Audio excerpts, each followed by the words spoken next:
Bro, பொண்ணுன்னு வந்துட்டா அப்பா ஒரு லவ்லி பர்சன் சொல்லுவாங்க. பட் பசங்கன்னு வந்துட்டா அப்பா ஒரு வில்லன், ஒரு super hero, the biggest motivator in the world. I have read a line.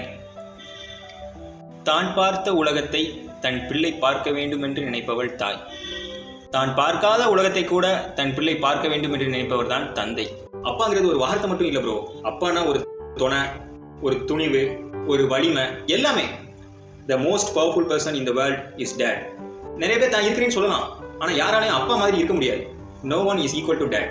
The man who has angry in face but more love in heart is dad. எல்லா அப்பாட்டையும் ஒரு விஷயம் இருக்கு, தன் பையன் ஆசைப்பட்டதை வாங்கி கொடுப்பாங்க. அன்னைக்கு தான் ப்ரோ பார்த்தேன் என் அப்பா வேலை பார்க்குறத. ஒரு 600 ரூபாய் சம்பாதிக்கிறதுக்கு டே அண்ட் நைட் கஷ்டப்படுறாங்க.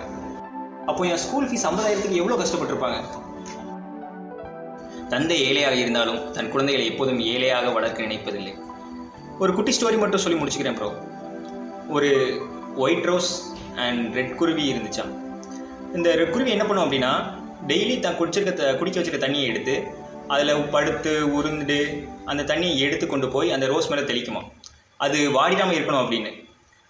அப்போது ஒரு நாள் அந்த ரோஸ் கேட்டுச்சான், நானும் உன் கலருக்கு மாறணும், என்னையும் ரெட் கலராக மாற்று, நீ தான் நான் என்ன சொன்னாலும் பண்ணுறியே அப்படின்னு கேட்டுச்சான். அப்போது அந்த குருவி ஓகே சொல்லிடுச்சு, போயிடுச்சு. நெக்ஸ்ட் டே மார்னிங் அந்த குருவி அந்த ரோஸ் செடியில் இருக்க முள்ளில் தன்னைத்தானே குத்திக்கிட்டு அந்த ரத்தத்தை கொண்டு போய் அந்த ரோஸ் மேலே தெளிச்சிச்சு. அந்த ரோஸ் ரெட் கலர் ஆகிடுச்சு, ரத்தம் வெளியில் போய் அந்த குருவி இறந்தே போச்சு. அந்த மாதிரி தான் ப்ரோ எல்லா அப்பாவும். தன் பையன் ஆசைப்பட்டதை வாங்கி கொடுக்கறதுக்கு உயிரை கொடுத்து வாங்கி கொடுக்குறாங்க. என் அப்பாவும் எனக்கு அப்படி தான் பண்ணார். அப்பாவோட அருமை இப்போ தெரியாது, நம்ம எப்போ அப்பா ஆகுறோமோ அப்போதான் அப்பாவோட அருமை தெரியும். என் தந்தையின் அன்புக்கு எல்லையே இல்லை. அவர் இருப்பதனால் எனக்கு எந்த பயமும் இல்லை. என் தந்தை போல் இந்த உலகத்தில் யாரும் இல்லை. அவர் இல்லை என்றால் இந்த உலகத்தில் முதல் நான் இல்லை. அப்பா, நீ என் வாழ்விற்கு ஒளி, எனக்கு கற்றுத்தந்தாய் நல் வழி.